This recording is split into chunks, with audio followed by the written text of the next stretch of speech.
멀리서 볼 때는 너무 아름다웠는데 막상 가까이 보니까 별거 없더라, 그런 얘기죠. 멀리서 볼 때는 미남미녀였는데 가까이서 보니까요 별거 아니더라는 거죠. 그런데 외모만 꼭 그런 게 아니에요. 멀리서 볼 때는 참 그분이 인격적으로 고매하고 참 점잖고 젠틀한 사람이었는데요, 가까이서 보니까는 그게 아니에요. 특별한 게 없어요. 아니, 그 사람의 본색이 드러난다 보니까 초라하기까지 한 그런 경우가 없잖아 있다는 거죠. 산은 가까이 올수록 높이 보이지만 우리 사람은 가까이에서 보면은 실망을 시키는 경우가 종종 있다는 거 아닙니까? 그러나 여러분, 오늘 우리가 봉독한 말씀 가운데 가까이에 나아가면은 더욱더 크고 위대하시고 영광스러운 분이 계신다고 말씀하셨습니다. 그분은 우리가 가까이 해야 됩니다. 멀리 하면은 절대 안 될 분입니다. 누구입니까?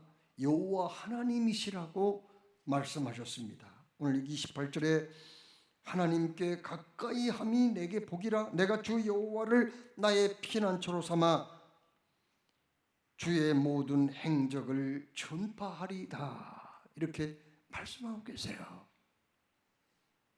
여러분, 하나님 멀리 하면은 절대 안 된다는 거예요. 가까이 하면은 그 자체가 복이 된다, 이렇게 말씀을 하셨습니다. 자, 그러면 하나님을 가까이 하면 복이 되는 이유가 있는데 그게 뭘까요? 26절에 답이 있습니다. 내 육체와 마음은 쇠약하나 하나님은 내 마음의 반석이시요 영원한 분깃이시라, 이렇게 말씀하시죠.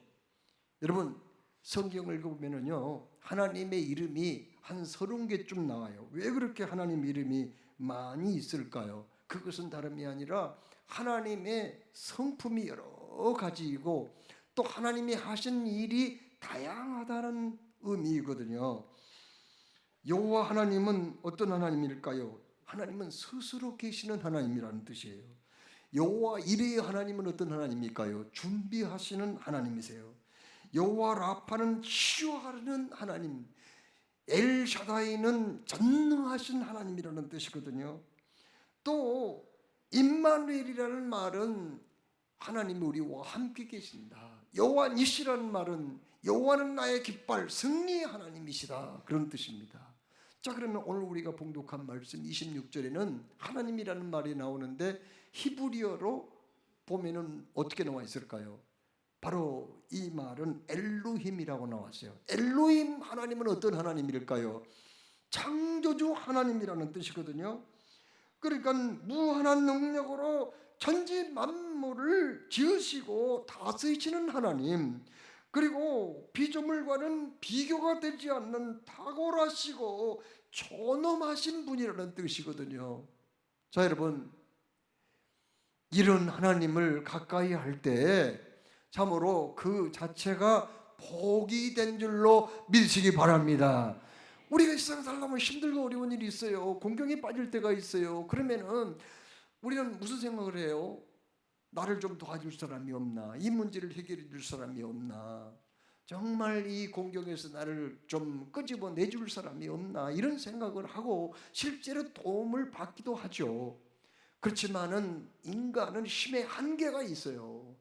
그래서 사람을 돕는다고 해도 금방 힘의 한계를 드러내고 마는 거죠.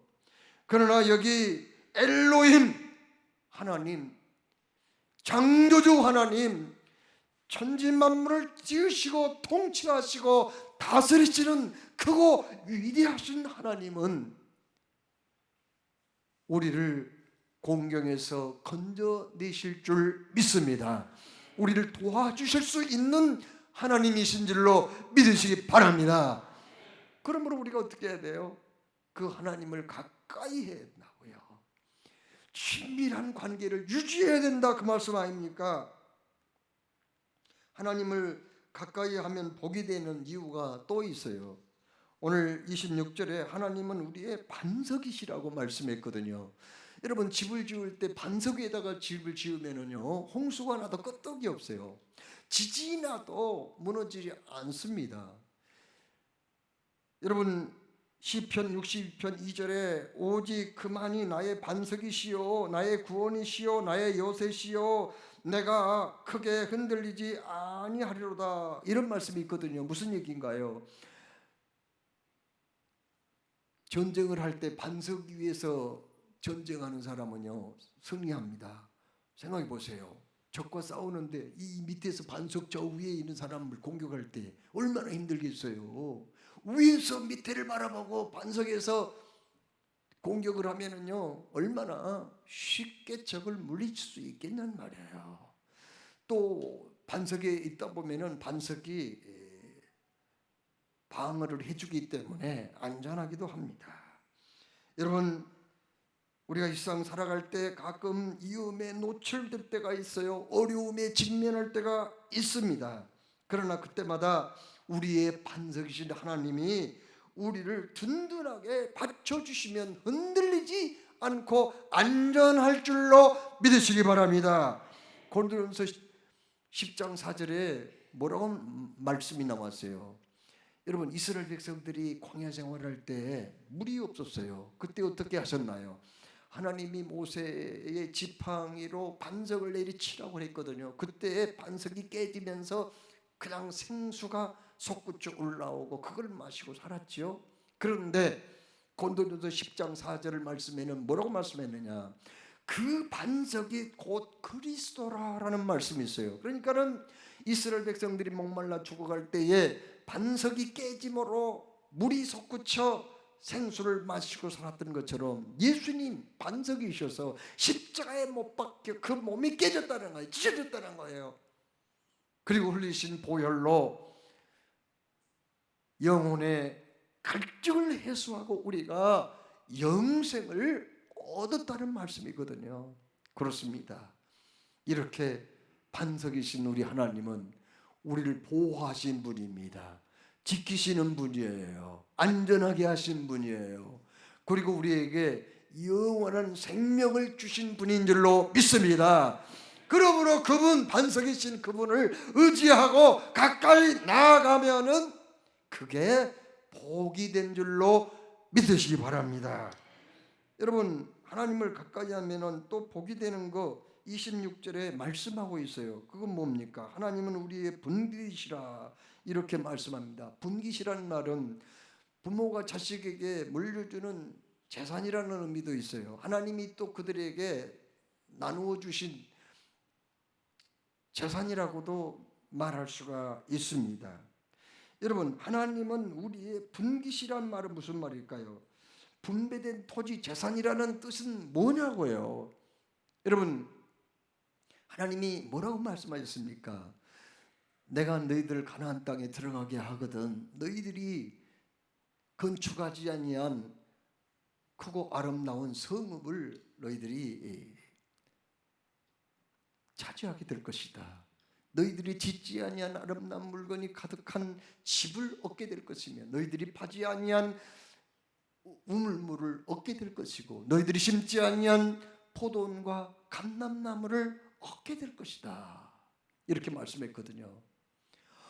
그들이 뭐 노력한 게 없어요. 그들이 뭐 수고한 게 없습니다. 하나님이 그냥 주신 거예요. 왜요? 하나님이 택하신 백성이거든요. 하나님이 사랑하시는 백성이거든요. 하나님의 자녀들 것 같은 사람들이잖아요. 그래서 준 거예요.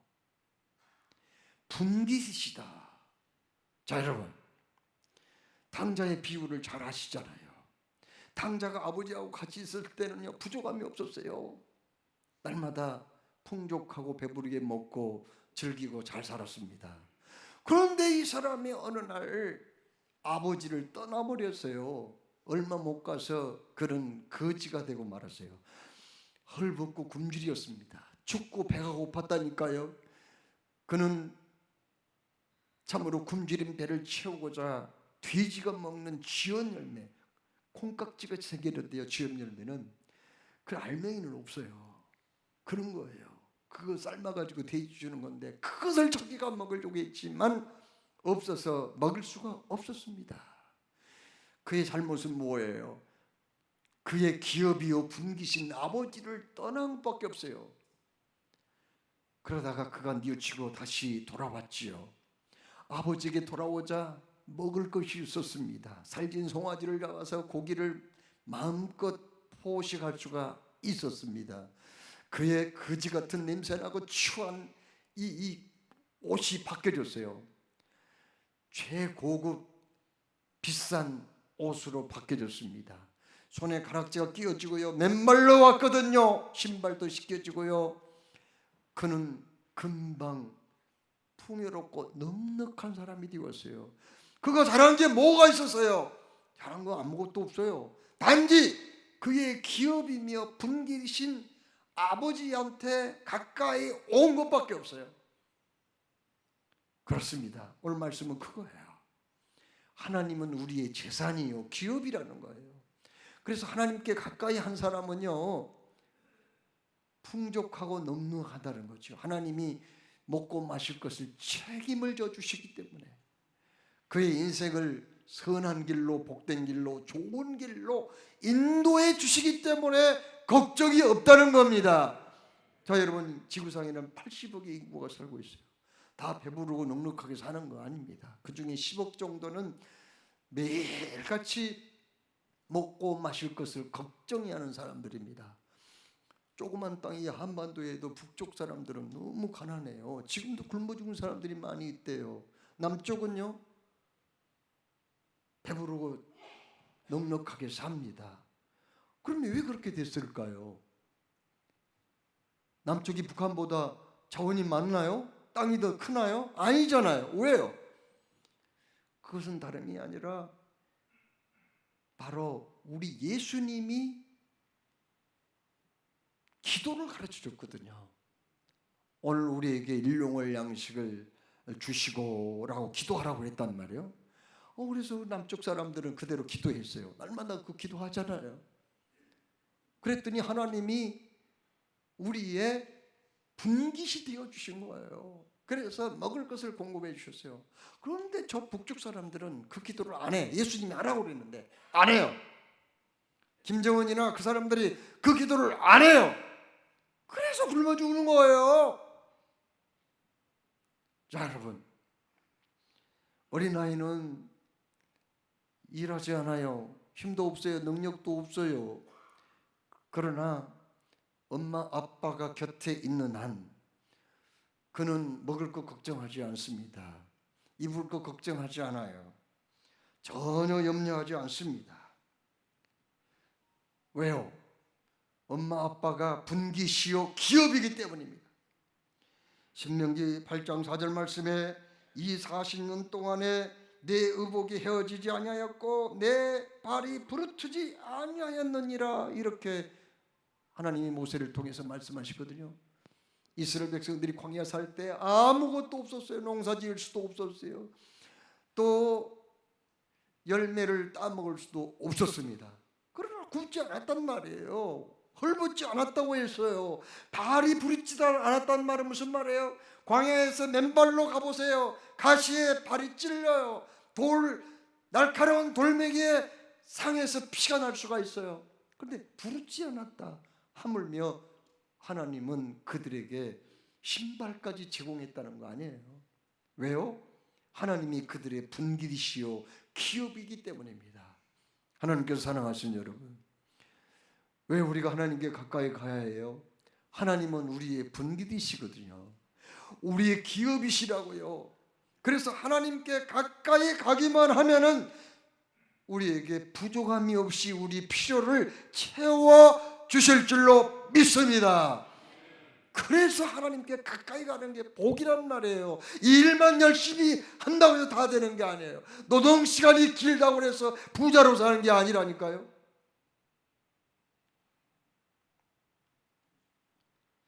여러분,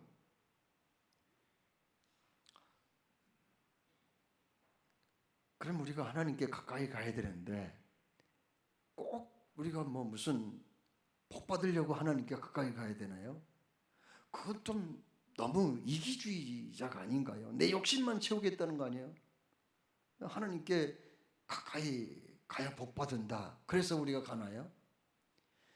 여러분, 아가서 4장 9절로 12절에 하나님은 우리를 향해서 내 누이 내 신부야, 내가 내 마음을 빼앗았구나. 내 눈으로 한번 보는 것과 내 목에 구슬한 깨미로 내 마음을 빼앗았구나. 내 누이 내 신부야, 내 사랑이 어찌 그리 아름다운지. 내 사랑은 포도주보다 진하고 내 기름의 향기는 각양 향품보다 향기롭구나. 내 신부야, 내 입술에서는 꿀방울이 떨어지고 내 혀 밑에는 꿀과 젖이 있고 내 의복의 향기는 내 반원의 향기 같구나. 내 누이 내 신부는 잠근 동산이요 덮은 우물이요 봉한 샘이로구나. 이 말씀 짧은 구절에서 내 누이 내 신부라고 내 신부 반복해서 주님이 말씀하십니다. 여러분, 왜 주님이 우리를 신부라고 말씀하셨을까요? 그것은 우리를 사랑하시니까요. 그리고 우리를 늘 곁에 두고 보고 싶어서 그렇게 말씀하는 거예요. 우리에게 뭐 특별히 뭘 요구하는 게 없어요. 주님이 뭘 요구하던가요? 우리에게 막 뭐 너무 의무감을 많이 지어주고 짐을 지어주고 뭐 그런 분 아니에요. 하나님은요, 그냥 주님 곁에 있는 거 그것만으로도 우리는 잘한 거란 말이에요. 그래서 내 누이 내 신부야, 그렇게 반복해서 말씀하세요. 이 말씀 속에는 너는 내 곁에 있어야 해, 그 의미가 거기 있는 거죠. 여러분, 신부는 다른 거 없어요. 남편 한 사람만 사모하며 사랑하며 살면 되는 거예요. 한 사람만 내조하면 되는 거예요. 그리고 그 곁에 있어만 주면 되는 거예요.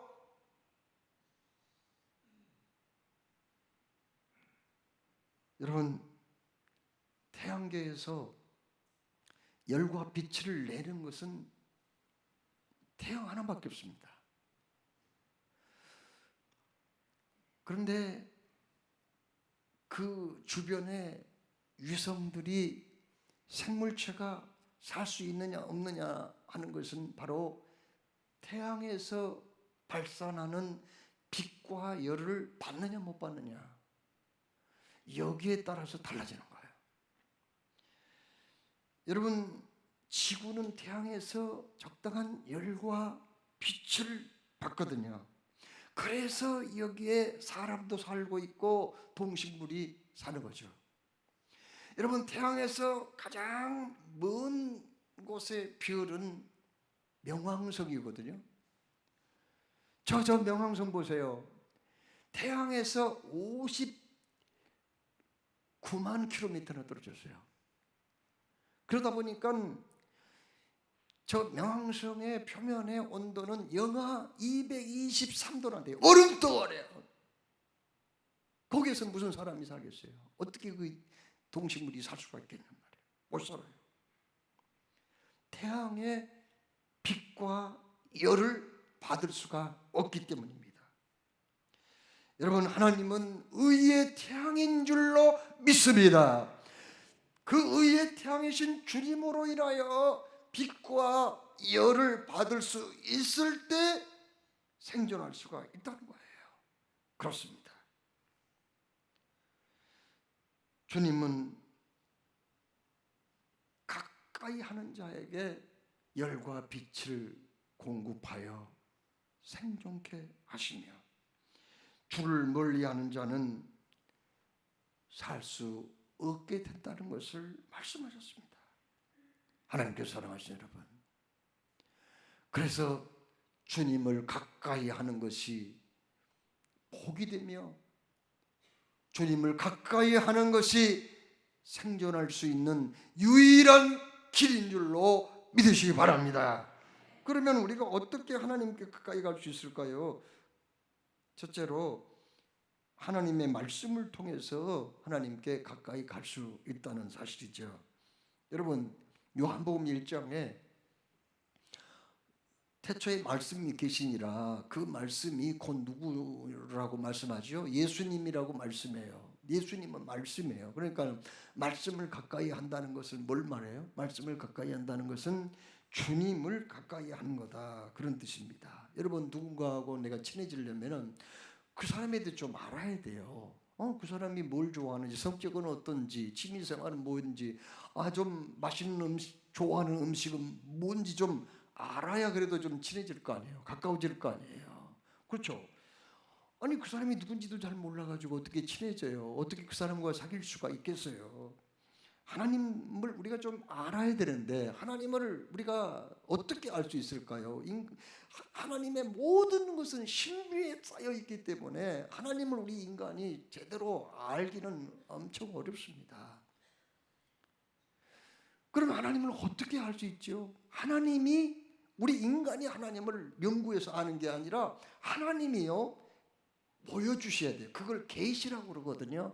계시 중에는 일반 계시와 특별 계시가 있거든요. 하나님을 알 수 있는 계시, 하나님이 열어주시는 거, 그건 뭐냐면은 일반 계시 중에는, 일반 계시는 대자연, 이 우주 질서 운행하는 거, 이 변화, 이런 것들을 통해서 하나님을 알 수 있다는 거죠. 대자연. 그 다음에 인간의 양심이 하나님이 계신다는 것을 알게 해준다는 거죠. 또 하나는 인류의 역사 속에 운행하시는 하나님을 발견할 수가 있다는 거죠. 그러나 그것은 완전하지 못해요. 불완전해요. 그것 가지고 하나님을 다 알 수 있는 게 아니에요. 그래서 하나님은 특별 계시를 주셨거든요. 특별 계시가 뭐예요? 하나님의 말씀, 성경이에요.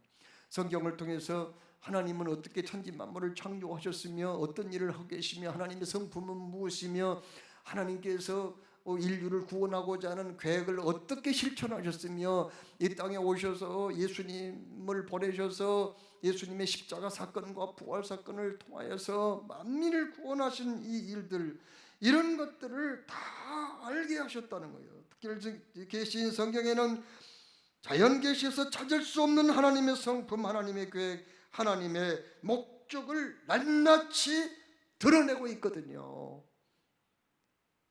그래서 하나님을 제대로 알기 위해서 우리가 어떻게 해야 돼요? 하나님의 말씀을 들어야 된다고요. 읽어야 된다고요. 묵상해야 된다고요. 그렇게 함으로써 우리는 하나님과 점점 가까워지게 될 줄로 믿습니다. 서로 안 맞는 사람, 그 사람도 자꾸 만나가지고 대화도 하고 그냥 또 식사도 하고 하다 보면은 오해도 좀 풀릴 수 있고요. 또 지내다 보면은 고운 중 미운 정도 다 들고요. 그러다 보면은 그것이 사랑으로 발전할 수도 있는 거 아니겠어요? 이와 마찬가지로 우리가 하나님과 이렇게 하나님의 말씀을 통해서 늘 교제하다 보면은 하나님하고 나하고 친밀한 관계가 될 줄로 믿습니다. 둘째로 하나님과 가까워지기 위해서는요, 예배를 통해서 가까워질 수 있다는 거예요. 우리 예수님이 뭐라고 말씀하셨어요? 우리 예수님이 이런 말씀하셨거든요. 아버지께 참으로 예배하는 자들은 영과 진리로 예배할 때가 오나니 곧 이때라. 아버지께서는 자기에게 이렇게 예배하는 자들을 찾으시느니라. 아멘. 하나님이 찾고 있는 사람이 있어요. 하나님이 정말 눈여겨보는 사람이 있다고요. 그 사람은요, 오늘 여기 계신 여러분들, 예배하는 여러분들인 줄로 믿습니다. 찾아내셔서 은혜를 주시고 복을 주시는 하나님이에요. 예수님이 두세 사람이 내 이름으로 모이는 그곳에 나도 그들 중에 있느냐. 예배하는 사람들 그 중에 우리 주님이 계신다는 거 아니에요. 여기 함께 오신 줄로 믿습니다. 여기 우리 주님이 오셨어요. 여러분 한 분 한 분과 지금 교제하시며 지금도 말씀하고 계신 줄로 믿습니다. 여러분, 예배하는 시간은 하나님하고 친밀하게 교제하는 시간이에요. 예배를 통해서 영광을 받으신 분이에요. 예배를 통해서 또 하나님의 선하신 뜻을 깨우쳐 주시고 또 하나님을 보여주시고 계시하시는 하나님이신 줄로 믿습니다. 여러분, 이스라엘 사람들은요, 예배의 소중함을 알고 그들은 얼마나 예배를 자주 드렸는지 몰라요. 예배를 드리는데 언제 예배를 드렸느냐? 매일같이 2시간, 3시간 기도했어요. 그리고 일주일에 그 첫 시간, 일주일에 첫 시간, 일요일이죠. 일주일 시작하는 첫날 예배했어요. 그 다음에 1년 12달 52주거든요. 52주 안식일 날 예배 드렸어요. 매달 첫날 월삭 예배를 또 드린 거예요. 또 이스라엘 그 구약 성경에 보면은 7가지 절기가 있어요. 중요한 절기에 17일 동안 또 예배를 드렸어요. 이 사람들 보세요. 이렇게 예배를 드리니 늘 하나님께 예배하는 날만 1년 360일 가운데 171일이에요. 그러면 나머지 194일은 그건 뭐 했어요? 물론 생업에 종사했겠죠. 그렇지만 그날도 저들은 예배를 준비하는 마음으로 보낸 거예요. 이렇게 예배를 소중하게 여겼던 그 사람들, 그 후손들을 하나님이 그러면은 그렇게 예배하는 일에 시간을 다 써버리면은 다 가난뱅이 못 살게 되었을까요? 그건 아니에요. 오늘날 유대인, 그러니까 이스라엘 그 족속들이, 민족들이 말이죠, 세계에서 가장 강력한 경제력을 가지고 있다고 그러잖아요. 노벨상을 30% 가깝게 유대인들이 타고 있다는 거 아니에요. 각 분야에서 두각을 나타내는 거 맞잖아요. 어찌됐든 간에 예배를 소중하게 여겼던 그 사람들, 한때는 고난도 있었지만 하나님이 영영 저희들을 버리지는 않았다고 하는 사실 아닙니까? 그러므로 우리는 예배를 소중하게 여기고 예배를 통해서 늘 주님과 만남이 이루어지고 또 주께서 은혜와 복을 충만하게 주심을 체험하시기를 주의 이름으로 축원합니다. 기도를 통해서 우리는 하나님과 가까워질 수 있거든요. 시편 145편 18절 19절에 여호와께서는 자기 간구하는 모든 자 곧 진실하게 간구하는 모든 자에게 가까이 하시는도다. 그는 자기를 경외하는 자들의 소원을 이루시며 또 그들의 부르짖음을 들으사 구원하시리로다. 이렇게 말씀하고 계세요. 하나님께서 사랑하시는 여러분, 우리가 진실되게 기도하잖아요. 그러면 주님이 그때 내게 가까이 다가오신다는 거예요. 제가 잘 아는 어떤 목사님, 저하고 같이 공부도 했습니다만, 저기 서울 태릉에서 개척을 했어요. 그런데 개척이 얼마나 힘든지요. 몇 번 그만두려고 마음을 먹었대요. 그러다가 마지막으로 하나님께 기도나 좀 해야 되겠다 이렇게 마음을 먹고 밤 9시 기도를 했대요. 9시만 되면은 그 개척교회 상가를 얻어서 시작했는데 개척교회 그 강단에 올라와 가지고 간절한 마음으로 2-3시간씩 기도를 했대요. 밤 9시 기도. 어느 날 여기 강단에 올라와서 혼자 울면서 기도하고 있는데 어떤 사람이 삐그닥 하면서 교회당 입구 문을 열고 들어오더래요.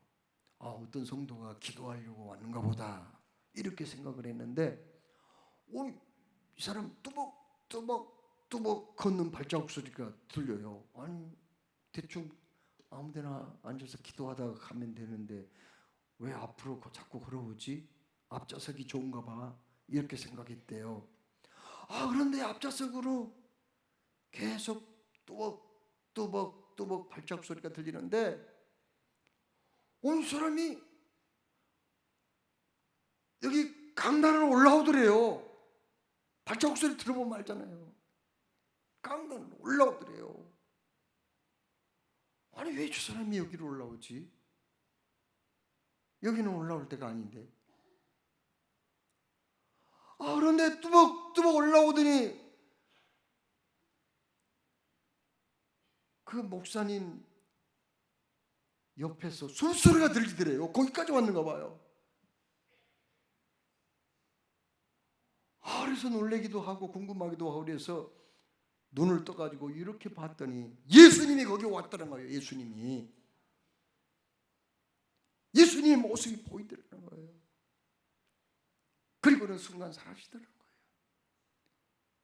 그래서 내가 너무 삶이 피곤하고 목회를 그만둘까 생각도 하고 너무 힘들고 괴로웠는데 예수님이 나를 이루어하시려고 내가 이렇게 밤마다 9시만 되면은 눈물로 부르짖고 기도하는 걸 보고 불쌍히 여기셔서 나에게 힘을 북돋워주려고 여기까지 오셨구나. 그렇게 깨달았다는 거죠. 예레미야 29장 12절 13절에 너희가 내게 부르짖으며 내게 와서 기도하면 내가 너희의 기도를 들을 것이요 너희가 온 마음으로 나를 구하면 나를 찾을 것이요 나를 만나리라. 그렇습니다. 기도를 통해서 우리는 하나님을 가까이 할 수 있고 주님께 한 걸음 한 걸음 가까이 갈 수 있다는 것을 말씀합니다. 여러분 성경을 읽어보면 믿음의 사람들은 다 하나님께 가까이 했던 사람들이에요. 여러분 아브라함이라는 사람 이사야 41장 8절에 하나님이 아브라함을 얼마나 가깝게 생각하셨으면 나의 벗 아브라함이라고 그렇게 표현했을까요? 아브라함을 자기의 친구라는 거예요. 벗으로 생각하고 하나님이 그만큼 허물이 없었어요. 그만큼 가까이 아브라함이 하나님께 나아갔다는 거 아닙니까? 또한 출애굽기 33장 11절에 모세는 마치 하나님하고 대화할 때 친구끼리 대화하는 것처럼 아주 다정스럽게 따뜻한 대화가 이루어졌다. 그렇게 말씀하였습니다. 다윗도 마찬가지예요. 그는 하나님과 허물이 없었어요. 얼마나 친밀한 교제가 있는데 시편 64편 65편 4절에 주께서 택하시고 가까이 오게 하사 주의 뜰에 살게 하신 사람은 복이 있나이다. 우리가 주의 집 곧 주의 성전의 아름다움으로 만족하리이다. 그는 하나님께 늘 가까이 가 있었고 또한 모세의 제자였던 여호수아도 그는 결코 회막을 떠나지 않았다. 그 말은 무슨 말이에요? 하나님과 늘 가까이 있었다 하는 표현을 하고 있거든요. 하나님은 이렇게 하나님을 가까이 하는 사람들에게 은혜를 주시고 복을 주시고 그들을 귀하게 들어 쓰신 줄로 믿습니다. 여러분 예수님이 12명의 제자를 선택했죠. 마가복음 3장 14절 15절에 그런 말씀이 나오거든요. 12명의 제자를 선택하신 목적이 무엇일까요? 그러면 예수님은 거기 말씀에서 분명하게 밝히고 있거든요. 예수님이 12제자를 왜 선택했어요? 성경이 이렇게 말씀합니다. 마가복음 3장 14절 15절에 이미 12를 세우셨으니 이는 자기와 함께 있게 하시고 또 보내사 전도도 하며 귀신을 내쫓는 권능도 가지게 하려 하심이로라. 잘 들으세요. 예수님이 12제자를 왜 선택했느냐? 목적이 뭐냐? 세 가지예요. 이는 자기와 함께 있게 하시고 또 보내사 전도도 하며 또 귀신을 내쫓는 권능도 가지게 하려 하심이라. 12명 선택한 목적이 뭐예요? 전도도 하게 하려고. 전도가 중요하잖아요. 전도가 얼마나 중요해요.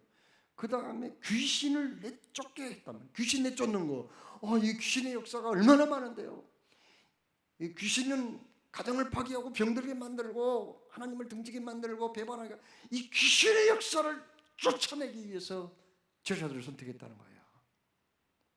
그런데 그것보다 더 빠른 거, 더 큰 목적, 그건 뭐예요? 이는 자기와 함께 있게 하시고. 그러니까 보세요. 제자들의 해야 할 일은 가장 중요한 해야 할 일은 전도가 아니에요. 전도 아닙니다. 귀신 떼어쫓는 거, 병 고치는 거 아니에요. 그거 아니에요. 그럼 뭐예요? 헌금 많이 바치는 거예요? 그거 아닙니다. 그럼 뭐예요 도대체? 교회에서 봉사하는 거? 아니 그것도 아니라니까? 그럼 뭐예요? 주님과 함께 있게 하시고 주님 곁에 있어주는 거, 주님하고 함께 있는 거, 이게 바로 제자들이 해야 할 가장 중요한 일이라는 것을 우리에게 말씀하셨어요.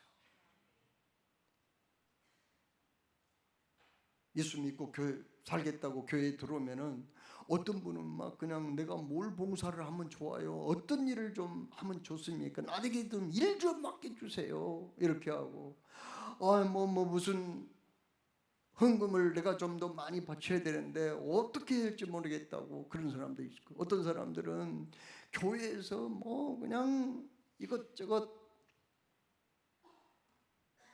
해보려고 몸부림하고